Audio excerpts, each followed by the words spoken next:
नमस्कार फ्रेंड्स मु शक्ति आपण देखुंती नरसिंहा क्रिएशंस पेज।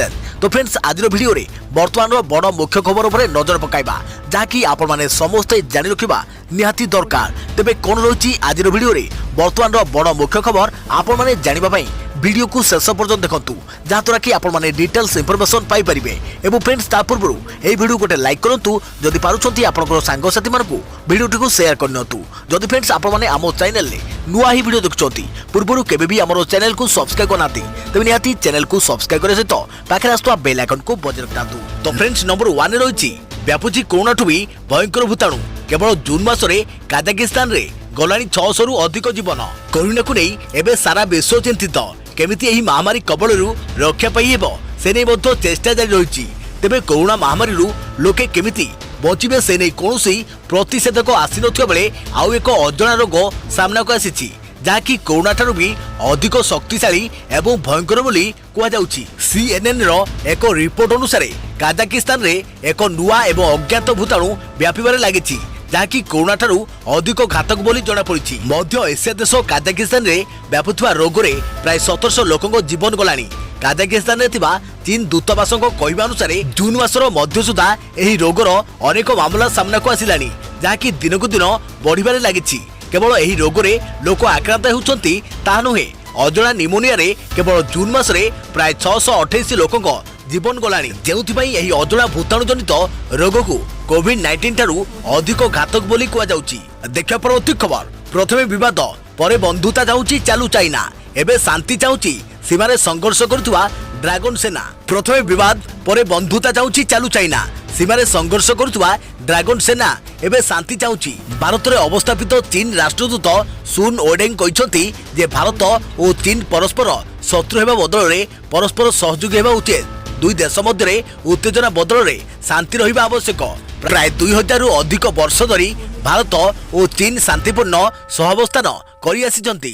गलवान घाटी संघर्ष संपर्क रे से कहिसंती जे एपरि परिस्थिति ना भारत ना चीन केही देखिबाकू चाहुनांती। गत रविवार दिन भारतर जातीय सुरक्षा परामर्शदाता अजित डोभाल और चीन रो वैदेशिक मंत्री वांग यिंग सह आलोचना करी सीमारे शांति प्रतिष्ठा उपरे गुरुत्व दैथिले।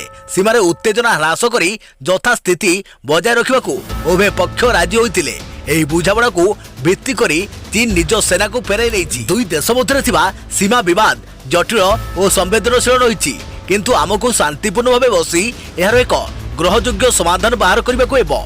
एथिबाई दुई देश मध्य थिबा संदेह को दूर करबाकू हेबो। देखा परवर्ती खबर 24 घंटा पई 5टी जिला को सतर्क घंटी प्रबल वर्षा और वज्रपातर विपद थिबा नै येलो वार्निंग जारी। जानतु केउ जिला को सतर्क कराइला पानीपाग विभाग। 14 जिला को सतर्क घंटी आज सुधा राज्यर 14 जिला को सतर्क रहिबाकू आंचलिक पानीपाग केन्द्रर परामर्श। आज राज्यर नवरंगपुर रायगड़ा कंधमाल कलाहांडी गजपति गंजाम खोर्धा नयगढ़ कटक अनुगुल ढेंकानाल जाजपुर भद्रक केन्दुझर एवं मयूरभंज भली जिला गुड़िकरे वर्षा और वज्रपात विपद थिबा नै पूर्वानुमान करिछि पानीपाग केन्द्र। एपरिकी एही सब जिला गुड़ी को येलो वार्निंग जारी कर जाइछि। अन्यपटे राज्यर 5टी जिला को प्रबल वर्षा संभावना रहिथवा पूर्वानुमान करिछि पानीपाग केन्द्र। एही सब जिला गुड़ी हला मालकानगिरी कोरापुट नवरंगपुर गजपति एवं ढेंकानाल। तेबे एही 5टी जिला को मध्य आसंता काली सुधा सतर्क रहबाकू नै येलो वार्निंग जारी कर जाइछि। देखा परवर्ती खबर आसंता सप्ताह रु बढ़िबो कोरोना टेस्ट। आईएलएस निर्देशक अजय परिडा कहिले दिन को 10,000 नमूना परीक्षा हेबो। एजाय होइनी गोष्ठी संक्रमण। आसंता 10 रु 12 दिन भितर राज्य रे आरंभ हेबो प्लाज्मा थेरापी। कटक एससीबी रे प्लाज्मा थेरापी हेबो। 10 दिन भितर सरकार एहार उद्घाटन करिवे। सम किम्स एससीबी आउ अश्विनी हॉस्पिटल रे एहार आरंभ हेबो बोली सूचना दैछंती आईएलएस निर्देशक अजय परिडा। आसंता सप्ताह रु 8 रु 9,000 को टेस्ट वृद्धि करा जिवो। वर्तमान 30,000 किट मौजूद अछि आउ लक्षे किट ऑर्डर कर जाइछि। एही किट पहुंचवा परे प्रति जिला को टेस्ट पई पठा जिवो। अधिक पॉजिटिव बाहुथवा जिल्ला रे अधिक परीक्षा करा जिवो बोली आईएलएस निर्देशक कहिसंती। एहा सह ओडिसा रे एजाय गोष्ठी संक्रमण होइनी बोली से कहिसंती। देखा परवर्ती खबर ओडिसा रे पुणी संक्रमणर नुआ रेकर्ड। विशेषज्ञ कहिले वायुवाहित संक्रमण जोगु राज्य में बढ़ुथाई पारे संख्या। आक्रांतक संख्या बढ़िले भी मृत्युहार कम। आज राज्य में संक्रमण रेकर्ड भांगी गोटे दिन में 755 जन आक्रांत होती। ଏହି ସଂଖ୍ୟା ବୟାନ କରୁଛି ଯେ ଓଡ଼ିଶାରେ କରୋନା ଗ୍ରାଫ ଉପରମୁହାଁ ହୋଇଛି। ରାଜ୍ୟର 23 ଜିଲ୍ଲାରେ ଚିହ୍ନଟ ହୋଇଥିବା 755 ଜଣ କରୋନା ଆକ୍ରାନ୍ତଙ୍କ ମଧ୍ୟରୁ ସଂଗରୋଧ କେନ୍ଦ୍ରରୁ 508 ଜଣ ଚିହ୍ନଟ ହୋଇଛନ୍ତି। ଅନ୍ୟପଟେ ସ୍ଥାନୀୟ ଅଞ୍ଚଳରୁ ଚିହ୍ନଟ ହୋଇଛନ୍ତି 247 ଜଣ ଆକ୍ରାନ୍ତ। ଏହାସହ ରାଜ୍ୟରେ କରୋନା ଆକ୍ରାନ୍ତଙ୍କ ସଂଖ୍ୟା 11,957ରେ ପହଞ୍ଚିଛି। ଜିଲ୍ଲା ତାଲିକାର ଶୀର୍ଷରେ ରହିଛି ଗଞ୍ଜାମ। ନୂଆ ଆକ୍ରାନ୍ତଙ୍କ ମଧ୍ୟରେ ଗଞ୍ଜାମରୁ ସର୍ବାଧିକ 320 ଜଣ ଚିହ୍ନଟ ହୋଇଛନ୍ତି। ଏହାସହ ଆଉ 4 ଜଣ କରୋନା ଆକ୍ରାନ୍ତଙ୍କ ମୃତ୍ୟୁ ହୋଇଛି। ଫଳରେ ରାଜ୍ୟରେ କରୋନା ଜନିତ ମୃତ୍ୟୁ ସଂଖ୍ୟା 56ରେ ପହଞ୍ଚିଛି। ତେବେ ଡାକ୍ତର ମନୋଜ ସାହୁଙ୍କ କହିବା ଅନୁସାରେ ବାୟୁବାହିତ ସଂକ୍ରମଣ ଯୋଗୁଁ ରାଜ୍ୟରେ କରୋନା ଆକ୍ରାନ୍ତଙ୍କ ସଂଖ୍ୟା ବଢୁଛି। ଯଦି ଏହା ସତ ହୋଇଥାଏ ତେବେ ସଂକ୍ରମଣ ଆଗକୁ ଆହୁରି ବଢ଼ିଯାଇପାରେ। ସେପଟେ ବରିଷ୍ଠ ଚିକିତ୍ସକ ଡାକ୍ତର ଜୟନ୍ତ ପଣ୍ଡାଙ୍କ କହିବା କଥା ହେଉଛି ଆକ୍ରାନ୍ତଙ୍କ ସଂଖ୍ୟା ଦେଖି ଆମେ ଚିନ୍ତିତ ହେବାର କୌଣସି କାରଣ ନାହିଁ, କାହିଁକି ନା ଆମ ରାଜ୍ୟରେ ମୃତ୍ୟୁହାର ଖୁବ୍ କମ୍। ତେବେ ଓଡ଼ିଶାରେ ଲକଡାଉନ ଓ ସଟଡାଉନ ଭଳି ପଦକ୍ଷେପ ପୂର୍ବରୁ ବେଶ୍ ପ୍ରଭାବୀ ଢଙ୍ଗରେ ନିଆଯାଇଛି, କିନ୍ତୁ କରୋନା ଭିତରେ ନିଜ କାୟା ବିସ୍ତାର କରିବାରେ ସକ୍ଷମ ହୋଇଛି। ଏପଟେ ଆସନ୍ତା ସପ୍ତାହରୁ କୋଭିଡ-19 ପରୀକ୍ଷା 8ରୁ 10,000କୁ ବୃଦ୍ଧି ପାଇବା ପାଇଁ ନିଷ୍ପତ୍ତି ହୋଇଛି। ସେପଟେ ବିଧାନସଭାରେ ଜଣେ କର୍ମଚାରୀଙ୍କ ସମ୍ପର୍କୀୟ କରୋନା ପଜିଟିଭ ଚିହ୍ନଟ ହେବା ପରେ ଦିନକ ପାଇଁ ବିଧାନସଭାକୁ ସଟଡାଉନ ଘୋଷଣା କରିଛନ୍ତି ବାଚସ୍ପତି। ବିଧାନସଭାର ଗେଟ୍ ସମ୍ପୂର୍ଣ୍ଣ କରାଯିବା ପରେ ପୁରା କୋଠାକୁ ବିଶୋଧନ କରାଯାଇଛି। ଦେଖିବା ପରବର୍ତ୍ତୀ ଖବର, ସେବାୟତଙ୍କ କରୋନା ପରୀକ୍ଷା। ରଥଯାତ୍ରାରେ ନିୟୋଜିତ ଥିବା ସମସ୍ତ ସେବାୟତଙ୍କ ଆଜିଠାରୁ ଆଉଥରେ ପୁଣି ହେବ କୋଭିଡ ଟେଷ୍ଟ। ସୁପ୍ରିମକୋର୍ଟଙ୍କ ନିର୍ଦ୍ଦେଶକୁ ଅନୁପାଳନ କରି ରଥଯାତ୍ରାରେ ନିୟୋଜିତ ଥିବା ସମସ୍ତ ସେବାୟତଙ୍କ ଆଜିଠାରୁ ଆଉଥରେ କରାଯିବ କୋଭିଡ ଟେଷ୍ଟ। 3ଟି ଜାଗା ବଡ଼ଦାଣ୍ଡସ୍ଥିତ ହିନ୍ଦୀ ସ୍କୁଲ, ଗଦାଧର ହାଇସ୍କୁଲ, ଆୟୁର୍ବେଦିକ କଲେଜରେ ଏହି ଟେଷ୍ଟ କରାଯିବ। ପ୍ରାଥମିକ ପର୍ଯ୍ୟାୟରେ ଦୈତପତି ସେବାୟତମାନଙ୍କ ପରୀକ୍ଷା କରାଯିବ। ସେବାୟତମାନଙ୍କ କୋଭିଡ ଟେଷ୍ଟ କରି ସମସ୍ତ ଘୋଷଯାତ୍ରା ସମ୍ପର୍କିତ ରିପୋର୍ଟ କୋର୍ଟରେ ଦାଖଲ ହେବ। ରଥଯାତ୍ରା ପୂର୍ବରୁ ଥରେ ସେବାୟତଙ୍କ କୋଭିଡ ଟେଷ୍ଟ ହୋଇଥିବା ବେଳେ ବାହୁଡ଼ା ଯାତ୍ରା ପୂର୍ବରୁ ଥରେ ଏବଂ ଘୋଷଯାତ୍ରା ପରେ ତୃତୀୟ ଥର ପାଇଁ ଟେଷ୍ଟ ହେବ। 14 ତାରିଖ ପର୍ଯ୍ୟନ୍ତ 4 ଦିନ ଧରି ଏହି ପରୀକ୍ଷା ଚାଲିବ। ଯେହେତୁ ସେବାୟତମାନେ ରଥଯାତ୍ରାରେ ନିୟୋଜିତ ଥିଲେ ତେଣୁ ସେମାନଙ୍କ ସାହି ପରିବାରକୁ ନଜରରେ ରଖି ଏହି ଟେଷ୍ଟ ହେବ। ଦେଖିବା ପରବର୍ତ୍ତୀ ଖବର, ଆଦିତ୍ୟଙ୍କ ଆତ୍ମହତ୍ୟାର ପୂର୍ବ ଦିନରେ ଘଟିଥିଲା କଣ? ପୁରା କାହାଣୀ କହିଲେ ଦିବ୍ୟାଶ୍ରୀ। ସହଯୋଗୀ ପପୁଙ୍କ ଟଙ୍କା ଦେବାକୁ ନେଇ ଖୁବ୍ ମାନସିକ ଚାପରେ ଥିଲେ ଆଦିତ୍ୟ। ଆଦିତ୍ୟଙ୍କ ଆତ୍ମହତ୍ୟାର ଠିକ୍ ପୂର୍ବ ଦିନ କଣ ଘଟିଥିଲା? ଆଦିତ୍ୟ ଖୁବ୍ ମାନସିକ ଚାପରେ ଥିଲେ। ଏପରିକି ସକାଳେ ଖାଇବାକୁ ମନା କରିଦେଇଥିଲେ। ତାଙ୍କ ମୋବାଇଲକୁ ଏକ ମେସେଜ ଆସିଥିଲା, ଆଉ ସେ ମେସେଜକୁ ପଢିଥିଲେ ତାଙ୍କର ପତ୍ନୀ। ଆତ୍ମହତ୍ୟା ପୂର୍ବ ଦିନର କଥା। ମୋବାଇଲର ହ୍ୱାଟ୍ସଆପରେ ପପୁର ମେସେଜ ଥିଲା। ପପୁ ଚାହୁଁଥିଲେ ଭଉଣୀ ବାହାଘର ପାଇଁ ଆଦିତ୍ୟ ତାଙ୍କୁ ଆଶ୍ରମର ଫଣ୍ଡରୁ 70,000 ଟଙ୍କା ଦିଅନ୍ତୁ। ଏହି ମେସେଜ ଆଦାନ ପ୍ରଦାନ ପରେ ଭାରାକ୍ରାନ୍ତ ହୋଇ ଶୋଇପଡ଼ିଥିଲେ ଆଦିତ୍ୟ। କିନ୍ତୁ ପରଦିନ ପତ୍ନୀ ପ୍ରଶ୍ନ କରିଥିଲେ କେଉଁଠାରୁ ଆଣି 70,000 ଟଙ୍କା ଦେବ?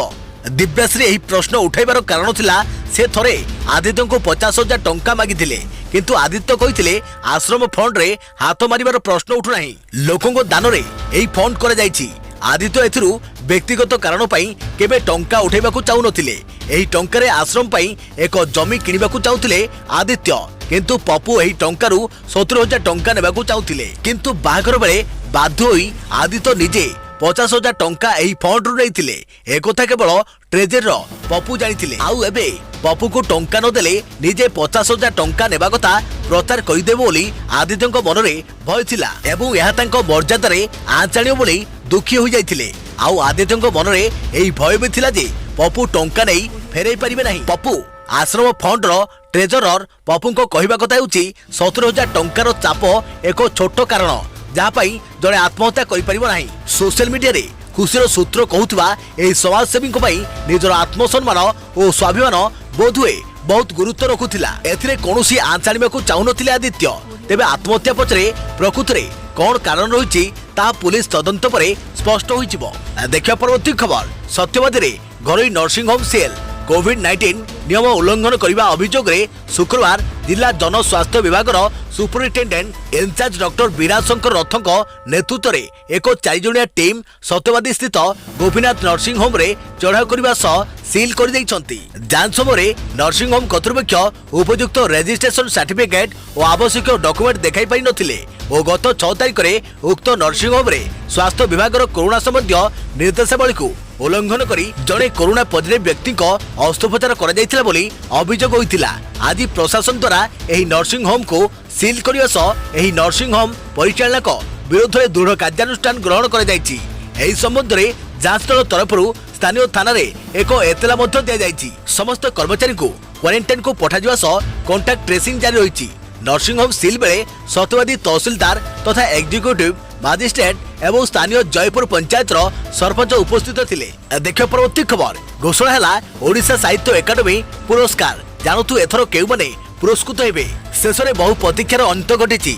2015 और 2016 वर्ष शुक्रवार ओडिशा साहित्य एकाडेमी पुरस्कार घोषणा कर एथिपाई विभिन्न विभाग में बहु प्रतिष्ठित लेखक तथा नाट्यकार औपन्यासिकों को एकाडेमी पक्षर चयन कर 2015 उपन्यास विभाग में गोटे जोड़ी गाँव कहानी पाई नित्यानंद पंडा ओडिशा साहित्य एकाडेमी पुरस्कार पाइबा पाई मनोनीत होइछन्ति। सेपरि क्षुद्र गल्प गपर मोह पाई पवित्र पाणिग्राही काव्य कविता गोधुली गीत पाई बीणा पाणी पंडा पाइबे। सेपरि नाटक और एकांकी रे मंचमाया पाई संजय हाथी और नाटुआ और अन्यान्य नाटक पाई नवीन कुमार परिडा जुग्म भावे पुरस्कार पाइबे। प्रबंध और समालोचना विभाग रे साहित्य समालोचना तात्विक और प्रायोगिक प्रसंग पाई पंचानन मिश्र जीवनी और भ्रमण साहित्य विभाग रे लोह मानव सरदार पटेल पाई धरणीधर पाणिग्राही अनुवाद रे तथापि किछि रहिजो पाई विजय कुमार महांती शिशु साहित्य रे गछटिए गीतटिए पाई रविंद्र विश्वाल और गीत कविता विभाग रे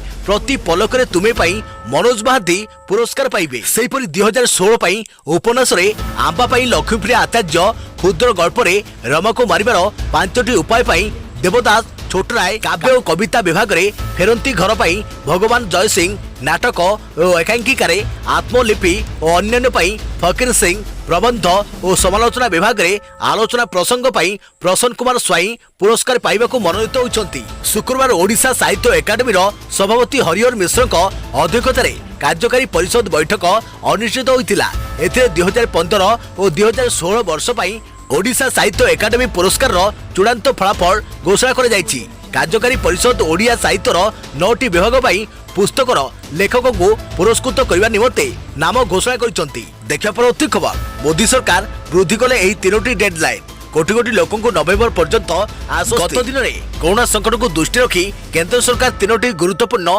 डेडलाइन वृद्धि करथिले।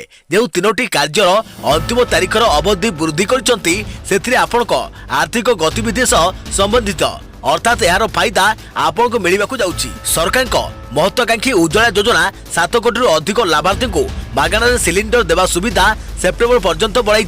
एही योजना आधार रे 3 मास मागणार सिलिंडर देवा परे सरकार को अतिरिक्त 13,500 कोटी टंका खर्च करबाको पड़िबो। सरकार कोरोना संकट और लॉकडाउन को दृष्टि रखी उज्ज्वला योजनार हिताधिकारी को एप्रिल जून मास पर्यंत 3टी सिलिंडर मागणार देवाकू घोषणा करथिले।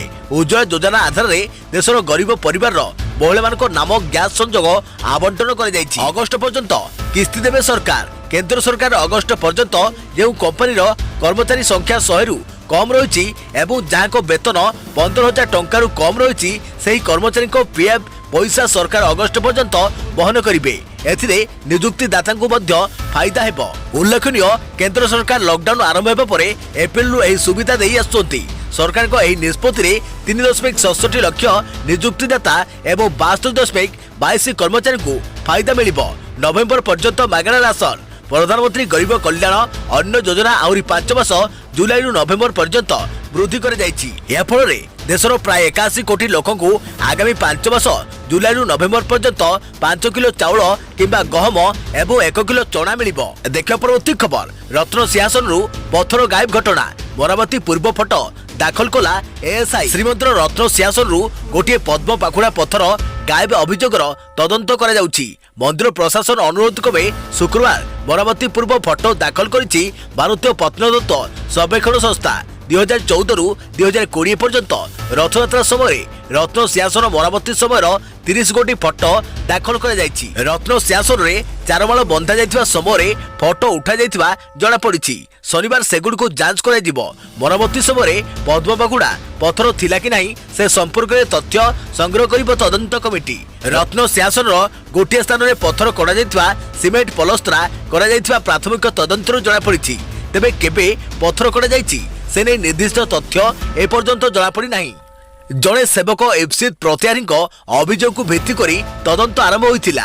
गायब होइतिबा पद्मपाखुड़ा पत्थर श्री जगन्नाथ महाप्रभु सम्मुख रही प्रत्येक वर्ष महाप्रभु रथयात्रा रे श्री गुंडीचा मंदिर को जाइथिबा समय एएसआई समेत कोर कमिटी पक्षरु श्रीमंदिर गर्भगृह जांच करे जाइताय। एही समय गर्भगृहर जरूरी मरामती करे जाए। चलित वर्ष रथयात्रा शेष करी गत 4 तारिख दिन दारुब्रह्म रत्न सिंहासन को प्रत्यावर्तन करथिले।